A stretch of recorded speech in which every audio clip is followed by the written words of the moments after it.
As I said, setup-wise for me was very, very good. A lot of positives to take away from there. Grip, posture, general setup, looking really, really nice. I'm looking at a bloody bowl patch. Jesus. Hang on, we'll just cut that anyway. No. Put it out on there, you can't see it. Okay, so in terms of the issue we had, I said there was a slight element of a little bit steep. You said it was feeling over swinging or feeling like you're swinging too long, yeah? Which I think is a feeling of just being loose and out of control. That came, as we said, from the right foot. I'm going to show you this movement here now with the right foot. And it's not going to be much of a movement at all. So as I sort of scroll back through here, you can just see, and if I try and turn it so you can see it now, obviously, the left-hand image, okay? It's not a lot of movement, but there's a little bit of movement there. That's moving back and forth now, just with that right angle. Just a little, and that's the early part of the swing. It's going to continue to go more and more as you get to the top of the backswing, okay? So that amount of right foot movement there. You can see your right toe there almost looks off the ground, effectively, in terms of where you're going. Now, because of that, again, it's going to create a sort of a tilt in your spine, which gives that sensation of swinging longer than you want to, and therefore that feeling of overswinging is what you're going to get. If we look at this one here now on the takeaway, it's a lot more solid. Just sort of scroll this back and forth.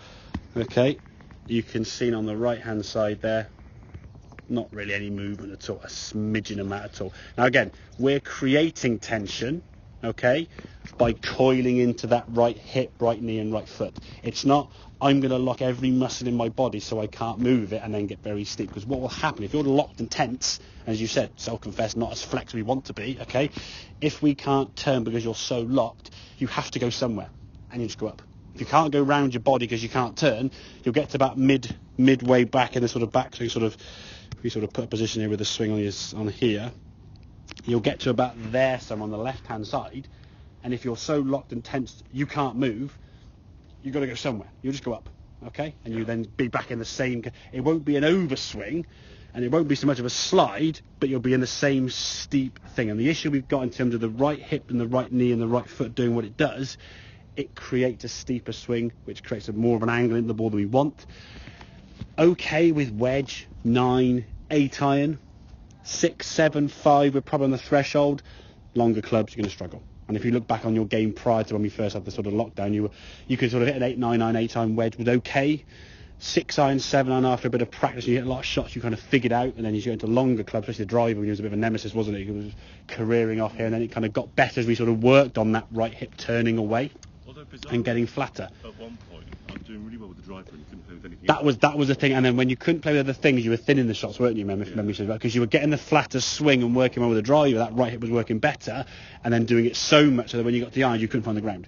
And it's that kind of management of your swing. Now, if you're swinging flat or steep because you're just manipulating it by going, oh, I'll swing around my backside, which we can all do, you get away with it with the driver, you just duff wedges and irons for fun. If you're going, oh, I need to be steeper and just doing this and chopping down, you get away with it with the irons, but not with the driver. Gotcha. What we want to do is create the angle. If we look at this on here now, if I've got a long club like so, this yellow stick sticking out here, naturally, that's a flat angle. If I had half a length club, naturally, that's going to be a steeper angle. So the club itself creates the angle.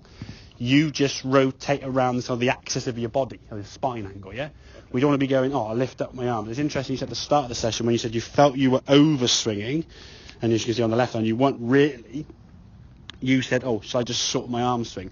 So many golfers try and manipulate the club with their hands and arms, and at 100 mile an hour, it's going to be tough to do, isn't it? You might get it right a couple of times, but more often than not, it's going to find its own little way to figure out where the ball is, and it's going to be inconsistent, yeah?